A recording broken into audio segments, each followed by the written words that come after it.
قال اللہ تبارک و تعالی فی القرآن المجید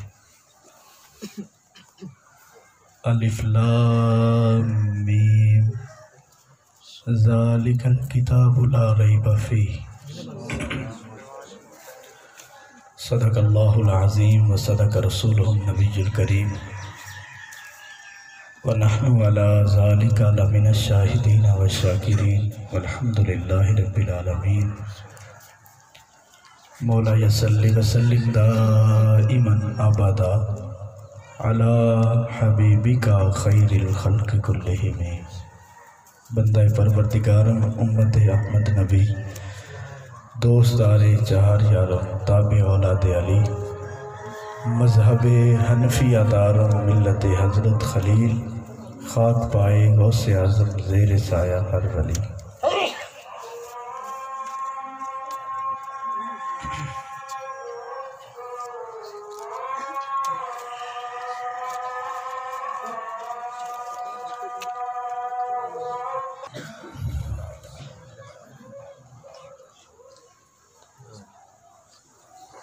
بسم اللہ الرحمن الرحیم بندہ پروردگارم امت احمد نبی دوستدار چہار یارم تابع اولاد علی مذہب حنفیہ دارم ملت حضرت خلیل خاک پائے غوث اعظم زیر سایہ ہر ولی امداد کن از رنج و غم آزاد کن در دین و دنیا شاد کن یا غوث اعظم دستگیر یا ربی بالمصطفیٰ بلغ مقاصدنا واغفر لنا ما مضى یا واسع الکرامی یا ربی صلی وسلم دائما ابدا علی حبیبک خیر الخلق کلہم سامعین محترم، آج ہم سب ایک حافظ قرآن کی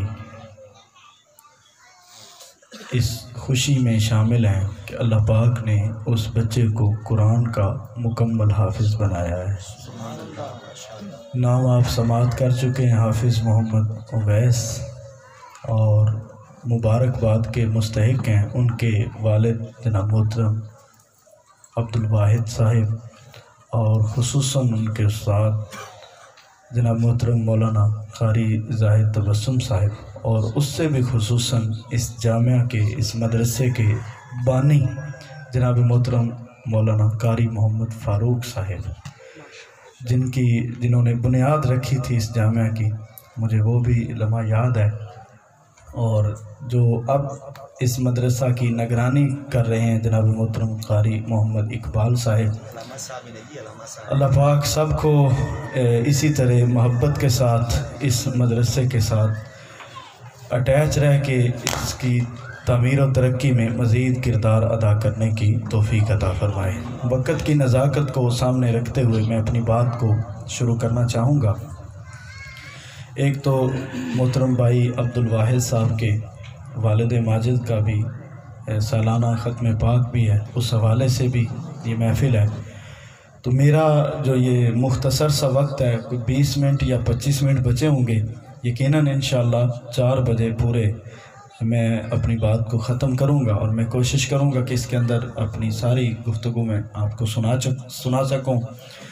سامعین محترم، میرا جو موضوع ہوگا وہ یہ ہے، سب سے پہلے ہم بیان کریں گے کہ قرآن کے حوالے سے قرآن کیا ہے، پھر حافظ قرآن، اور پھر صاحب قرآن، اور پھر صاحب قرآن کے یار غار حضرت سیدنا صدیق اکبر، اسی کے اندر ہماری یہ بات رہے گی۔ سامعین محترم، دنیا میں اللہ رب العزت کی طرف سے 4 آسمانی کتابیں نازل ہوئی ہیں، اور صحیفے بے شمار ہیں۔ آسمانی کتابیں جو ہیں وہ 4 ہیں، تورات، زبور، انجیل اور قرآن پاک۔ کسی بھی کتاب سے آپ سوال کریں، کسی بھی کتاب پڑھنے والے سے پوچھیں کہ بتائیے جی آپ کے پاس تورات ہے تو کیا تورات اپنا تعارف خود کروا سکتی ہے؟ تورات سے پوچھیں کہ تورات تو اپنا تعارف خود کروا سکتی ہے؟ تیرا نام کیا ہے؟ تجھے بھیجنے والا کون ہے؟ تجھے لانے والا کون ہے؟ کس نبی کی طرف آئی؟ کب آئی، کس مہینے میں آئی، دن میں یا رات میں، تیری فضیلت کیا ہے، تجھ میں بیان کیا ہے۔ لیکن سب کتابیں خاموش ہیں۔ تورات سے سوال کریں، انجیل سے سوال کریں، زبور سے سوال کریں تو سب کتابیں خاموش ہیں۔ لیکن جب یہی سوال قرآن پاک کے سامنے رکھے جاتے ہیں اور پوچھا جاتا ہے کہ اے قرآن تیرا نام کیا ہے، تو قرآن جواب دیتا ہے، قرآن کہتا ہے اِنَّهُ لَقُرْآنٌ کریم، میرا نام قرآن کریم ہے۔ قرآن سے پوچھا جائے کہ قرآن بتا تو صحیح کہ تجھے بھیجنے والا کون ہے، تو قرآن کہتا ہے تنزیل من رب العالمین، میں رب العالمین کی طرف سے نازل کردہ کتاب ہوں۔ قرآن سے پوچھا جائے کہ قرآن بتا تو صحیح تجھے لانے والا کون ہے، تو قرآن کہتا ہے نازل بہ الروح الامین، مجھے لانے والے روح الامین ہے۔ قرآن سے پوچھا جائے کہ قرآن بتا تو صحیح کہ تو کس نبی کی طرف آیا ہے، تو قرآن کہتا ہے تنزیل من رب العالمین، میں رب العالمین کی طرف سے آئی ہوں۔ جس نبی کی طرف آئی ہوں اس محبوب کا نام یہ ہے نزل علی قلب محمد صلی اللہ تعالیٰ علیہ وسلم، میں محمد مصطفیٰ کے قلب اطہر پر نازل ہوا۔ سامعین محترم، قرآن سے پوچھا جائے کہ قرآن بتا تو صحیح کہ تیرا آنے کا مقصد کیا ہے، تو قرآن کہتا ہے وَنُنَزِّلُ مِنَ الْقُرْآنِ مَا هُوَ شِفَاءٌ وَرَحْمَةٌ۔ قرآن کہتا ہے کہ اے لوگوں سنو، قرآن اس لیے نازل کیا گیا ہے کہ اس کے اندر شفاعت بھی ہے، اس کے اندر رحمت بھی ہے، اس کے اندر برکتیں بھی ہیں۔ قرآن بتا تو صحیح کہ تو کس مہینے میں نازل ہوا ہے، تو قرآن کہتا ہے شہر رمضان الذی انزل فیہ القرآن، رمضان کا مہینہ ہے جس میں قرآن نازل ہوا ہے۔ قرآن سے پوچھئے قرآن بتا تو صحیح تو دن کو آیا یا رات کو آیا؟ قرآن کہتا ہے اِنَّا أَنزَلْنَاهُ فِي لَيْلَةِ الْقَدْرِ، میں لیلۃ القدر کو نازل ہوا ہوں۔ قرآن سے پوچھا جائے کہ قرآن بتا تو صحیح جس رات تو آیا ہے اس رات کی فضیلت کیا ہے، اس رات کا مقام کیا ہے؟ قرآن کہتا ہے لیلۃ القدر خیر من الف شہر، لیلۃ القدر 1000 مہینوں سے بہتر ہے۔ قرآن سے پوچھا جائے اے قرآن بتا تو صحیح جس رسول کی طرف آیا ہے اس رسول کا چہرہ کیسا ہے؟ قرآن کہتا ہے وَالضُّحَىٰ۔ قرآن سے پوچھا جائے قرآن بتا تو صحیح جس محبوب کی طرف آیا ہے اس محبوب کی زلفیں کیسی ہیں؟ قرآن کہتا ہے وَاللَّيْلِ إِذَا سَجَىٰ۔ قرآن سے پوچھا جائے قرآن بتا تو صحیح اس محبوب کے سینے کی تعریف کیا ہے؟ قرآن کہتا ہے طٰہَ مَا أَنزَلْنَا عَلَيْكَ الْقُرْآنَ لِتَشْقَىٰ۔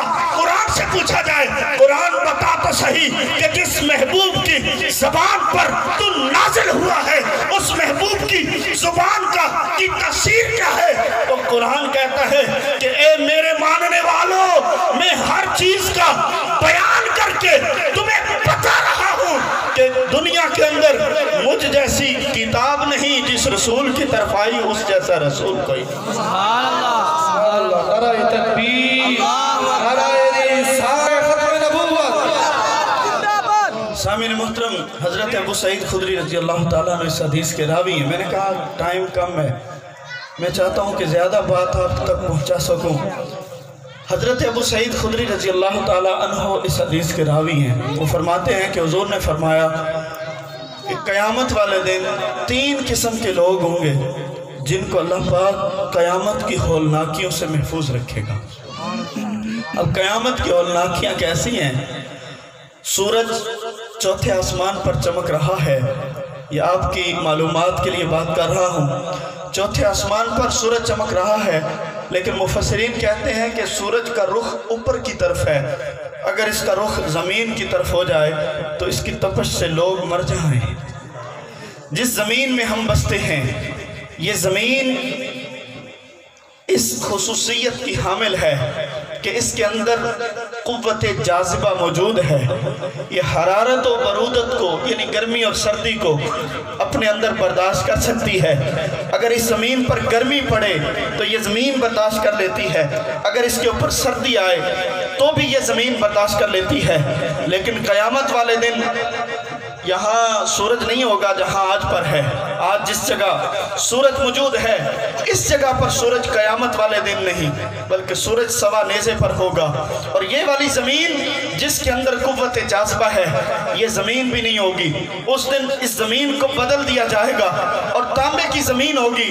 ہر کوئی اپنے اپنے پسینے میں شرابور ہوگا. اے دنیا کے نشوں میں مست رہنے والوں توجہ سے سنیے. حضور نے فرمایا کہ اس وقت یہ منظر ہوگا کہ جب سورج سوا نیزے پر زمین تانبے کی. اور قرآن کہتا ہے یود المجرم لو یفتدی من عذاب یوم ذم ببنی وصاحبتہ واخی وفصیلتہ التی تؤوی. قرآن کہتا ہے کہ اس دن ماں کہے گی میرے بیٹے کو کچھ بھی ہو جائے مجھے کوئی فکر نہیں یا اللہ مجھے بچا لے. باپ کہے گا یا اللہ میری اولاد کو جو مرضی ہو جائے مجھے بچا لے. ہر کوئی یہ کہے گا کہ یا اللہ مجھے بچا لے. اس ہولناکی کے منظر میں حضور فرماتے ہیں کہ 3 قسم کے ایسے لوگ ہوں گے جن کو اللہ ہر قسم کی ہولناکی سے محفوظ رکھے گا. وہ کون لوگ ہوں گے؟ نبی کریم صلی اللہ علیہ وسلم نے ارشاد فرمایا ایک وہ شخص جو اپنے مالک کا حق بھی ادا کرتا ہے اور اس مالک کائنات کا حق بھی ادا کرتا ہے.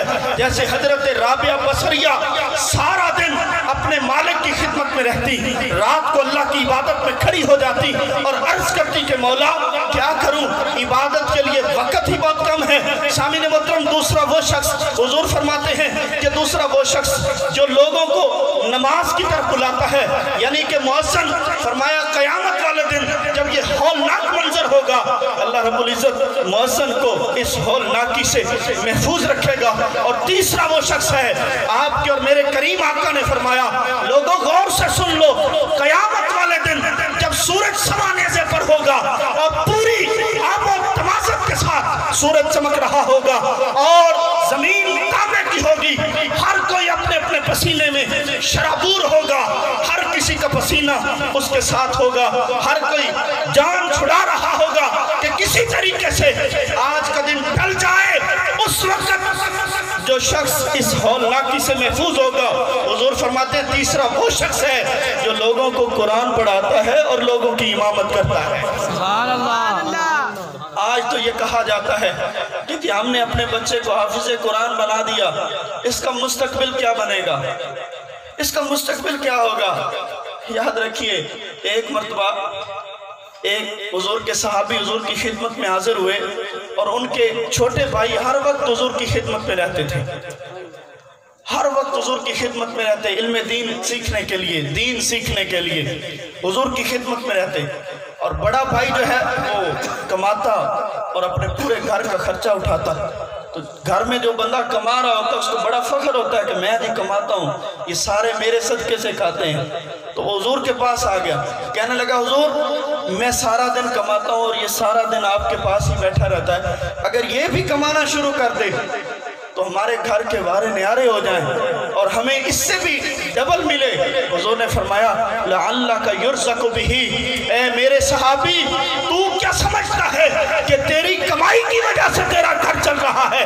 غور سے سن لے, یہ وہ بندہ ہے جو ہر وقت بیٹھ کر میرے پاس دین سیکھتا ہے, اس کی وجہ سے اللہ رب العزت تجھے بھی رزق عطا فرماتا ہے. سبحان اللہ. نعرہ تکبیر, نعرہ رسالت, نعرہ حیدری. اگر تجھے رزق مل رہا ہے تو وہ بھی اسی کے صدقے سے مل رہا ہے. سامعین محترم جب یہ منظر ہوگا قیامت کا تو حضور فرماتے ہیں کہ یہ 3 لوگ ہوں گے جو اس وقت ان ہولناکیوں سے محفوظ ہوں گے. وہ کیسا ہولناک منظر ہوگا. حدیث پاک حدیث شفاعت بڑی تفصیل کے ساتھ صحیح مسلم کے اندر موجود ہے.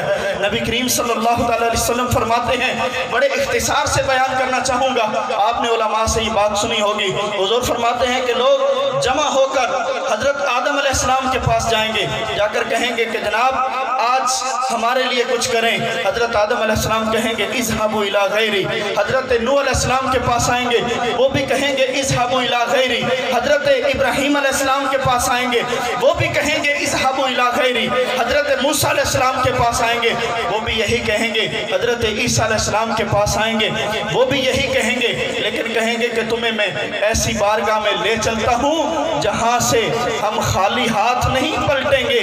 میرے امام نے کہا تھا، اعلیٰ حضرت نے کہا تھا کہ میرے کریم سے گر قطرہ کسی نے مانگا، دریا بہا دیے ہیں، در بے بہا دیے ہیں۔ سامعین محترم، ساری خلقت جمع ہو کر حضور کے پاس آ جائے گی۔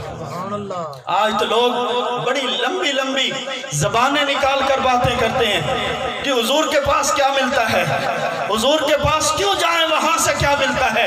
اعلیٰ حضرت نے کہا تھا آج لے ان کی پناہ، آج مدد مانگ ان سے، کل نہ مانیں گے قیامت میں اگر تو مان گیا، قیامت میں تجھے بھی ماننا پڑے گا۔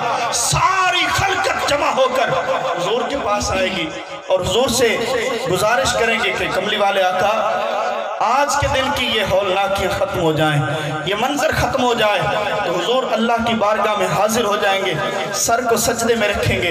اللہ پاک فرمائے گا ارفع رأسک وقل تسمع وسل تعطى واشفع تشفع، اے پیارے محبوب آج سوال کر، جو تو سوال کرے گا وہ دیا جائے گا، جو تو مانگے گا وہ تجھے عطا کیا جائے گا، جو تو سوال کرے گا وہ تیرے سوال کو پورا کیا جائے گا۔ محبوب جس کی تو شفاعت کرے گا اس کی شفاعت کو قبول کیا جائے گا۔ دوستان محترم، حضور فرمائیں گے اللہم عجل حسابہم، یا اللہ میرے امتیوں کا حساب جلدی کر لے۔ سامعین محترم، حساب و کتاب شروع ہو جائے گا۔ حساب و کتاب کے دوران ایک فرشتہ آ کر حضور سے عرض کرے گا کہ کملی والے آقا آپ کے کچھ امتی جہنم کی طرف جا رہے ہیں اور وہ آپ کو یاد کر رہے ہیں۔ حضور آپ کی کچھ امتی جہنم کی طرف جا رہے ہیں اور وہ آپ کو یاد کر رہے ہیں۔ حضور اللہ کی بارگاہ میں پھر سر کو سجدے میں رکھ دیں گے۔ اللہ فرمائے گا محبوب کیا چاہتے ہو؟ عرض کریں گے کہ یا اللہ میرے کچھ امتی جہنم میں چلے گئے، تو اللہ پاک فرمائے گا اے محبوب فانطلق واخرج من کان فی قلبہ مثقال حبۃ من ایمان، اے پیارے محبوب جا اور خود جا کر جس تیرے امتی کے دل میں ایک ذرے کے برابر ایمان ہے اس کو جہنم سے نکال کے جنت میں لے جا۔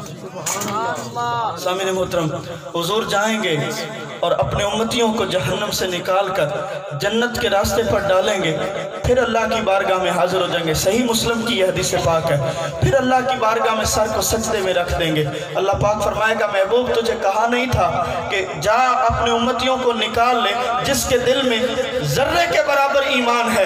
حضور عرض کریں گے یا اللہ میرے کچھ امتی وہ بھی ہیں جن کے دلوں میں ذرے سے بھی کم ایمان ہے۔ اللہ پاک فرمائے گا اے محبوب جا ان کو بھی نکال کے لے آ جن کے دلوں میں ایک ذرے سے کم، اس سے کم اور پھر اس سے بھی کم ایمان ہے۔ حضور جائیں گے اور ان کو نکال کر جنت کی طرف لائیں گے۔ تو سامعین محترم، یہ شان ہے نبی کریم صلی اللہ تعالیٰ علیہ وسلم کی۔ کملی والے آقا اس دن بھی ہماری شفاعت فرمائیں گے جس دن کوئی شفاعت نہیں کر رہا ہوگا۔ آج لوگ کہتے ہیں کہ نبی کچھ نہیں کر سکتے، حدیث پاک ہے نبی کریم صلی اللہ تعالیٰ علیہ وسلم نے ارشاد فرمایا کہ جو حافظ قرآن ہوتا ہے 10 ایسے شخص جن پر جہنم واجب ہو چکی ہوتی ہے ان کو نکال کر جہنم سے جنت میں لے جائے۔ سبحان اللہ۔ سامعین محترم، نبی کریم صلی اللہ تعالیٰ علیہ وسلم کے صحابی حضرت سیدنا صدیق اکبر رضی اللہ تعالیٰ عنہ کے حوالے سے ایک بات کرنا چاہوں گا۔ صحیح بخاری کے اندر یہ حدیث پاک موجود ہے اور مجھے یہ سعادت ہے کہ یہ حدیث پاک میں نے صفہ کے مقام پر بیٹھ کر، ہمارے چند پاکستانی تھے ان کو سنائی اور کچھ اور بھی لوگ تھے، تو میں نے عربی متن کے ساتھ یہ حدیث وہاں پر، مولانا زاہد تبسم صاحب بھی میرے ماشاءاللہ مکہ اور مدینہ کے ساتھی ہیں پچھلے سال، تو مجھے یہ سعادت حاصل ہوئی کہ میں صفہ کے مقام پر بیٹھ کر جہاں حضور حدیث پاک پڑھایا کرتے تھے وہاں پر بیٹھ کر میں نے یہ حدیث پاک سنائی۔ حدیث پاک یہ ہے کہ دو قبائل کے اندر آپس میں کچھ خلفش ہو گئی، کوئی معاملہ ہو گیا، تو حضور تشریف لے گئے ان دونوں قبائل کے درمیان صلح کروانے کے لیے۔ تو جب حضور گئے تو فوراً مان گئے وہ دونوں قبائل۔ یہ کیسے ہو سکتا ہے کہ حضور تشریف لے جائیں صلح کروانے کے لیے اور کوئی نہ مانے؟ اب صلح ہو گئی، حضور کے ساتھ حضرت بلال بھی تھے، نماز کا وقت ہوا چاہتا تھا، حضور وہاں سے نکلنے لگے تو صحابہ نے عرض کی حضور یہ کیسے ہو سکتا ہے کہ ہم آپ کو بغیر دعوت کے یہاں سے بھیج دیں؟ حضور ہم چاہتے ہیں کہ ہم آپ کی دعوت کریں۔ صحابہ نے حضور کی دعوت کا اہتمام کیا تو حضور نے حضرت بلال کو فرمایا کہ بلال جاؤ تم اذان پڑھ دینا۔ سبحان اللہ، مؤذن تھے نا، حضور نے فرمایا بلال جاؤ تم اذان پڑھ دینا، اور اگر میں آ گیا تو ٹھیک ہے ورنہ نماز بھی پڑھا لینا۔ اب صحابہ اکرام نماز پڑھنا شروع ہوئے۔ یہ صحیح بخاری میں حدیث پاک موجود ہے، ریاض الصالحین میں بھی یہ حدیث موجود ہے، اور کئی اور حدیث کی کتابوں میں بھی یہ حدیث پاک موجود ہے۔ صحابہ اکرام نماز پڑھنا شروع ہو گئے اور اسی دوران حضور بھی تشریف لے آئے۔ اب وہ کیسا منظر ہوگا؟ صحابہ نماز پڑھ رہے تھے، حضور پیچھے سے آ گئے۔ نماز پڑھانے والے امام کون ہیں؟ حضرت ابو بکر صدیق رضی اللہ تعالیٰ عنہ۔ سبحان اللہ۔ حضرت علی رضی اللہ تعالیٰ عنہ سے کسی نے کہا تھا کہ ہم تو آپ کی بیعت کرنا چاہتے ہیں، تو آپ نے کہا تھا کہ میں ان کی بیعت کروں گا جن کو حضور نے میرا دین کا بھی خلیفہ مقرر کیا، میں چاہتا ہوں دنیا میں بھی میں انہی کو خلیفہ مانوں۔ سبحان اللہ۔ ابو داؤد شریف کی یہ حدیث پاک ہے۔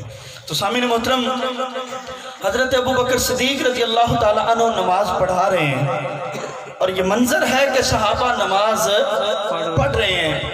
اب جن لوگوں نے مسجد نبوی کا نقشہ دیکھا ہے وہ ذرا اپنے منظر ذہن میں لائیں۔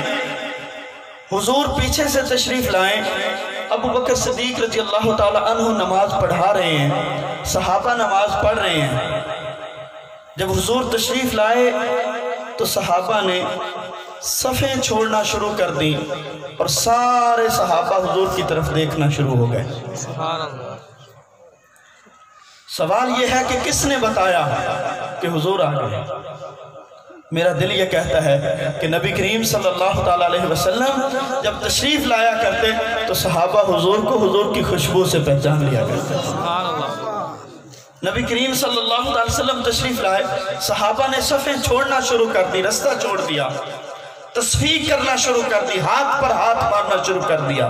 حضرت ابو بکر صدیق نماز پڑھا رہے تھے، ان کو بھی معلوم ہو گیا کہ حضور آ گئے، مصلی امامت سے پیچھے ہٹنا شروع کر دیا، اور یہ سب کچھ دوران نماز ہو رہا ہے۔ لوگ کہتے ہیں نبی کا خیال نماز میں آئے نماز ٹوٹ جاتی ہے، ہم کہتے ہیں نہیں، وہ نماز ہی نہیں نماز جس کے اندر حضور کا خیال نہ ہو۔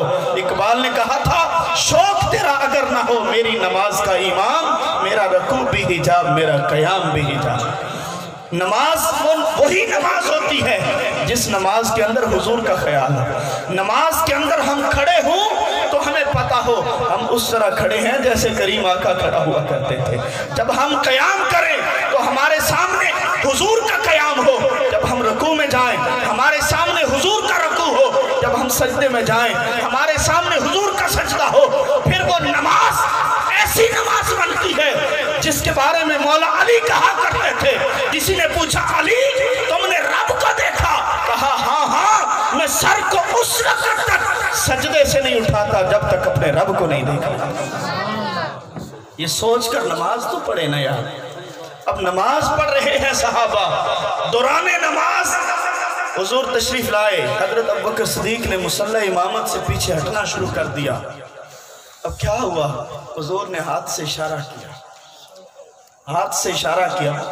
اشارے کا مطلب تھا کہ ابوبکر اپنی جگہ پر کھڑے رہو، نماز پڑھو۔ حضرت ابوبکر نے دونوں ہاتھ کھڑے کر دیے۔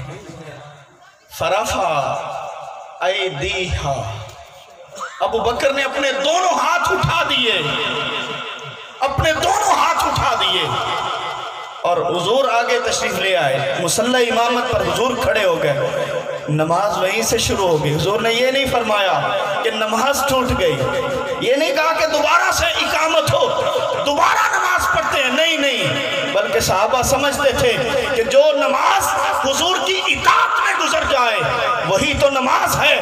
میں کہتا ہوں کہ یہاں عشق اور عقل کا مکالمہ ہوا ہوگا۔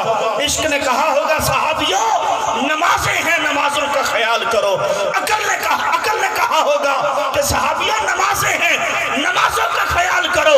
عشق نے کہا ہوگا کہ نمازوں کی قضائیں تو پھر ادا ہوں، نظروں کی قضائیں کب ادا ہوں۔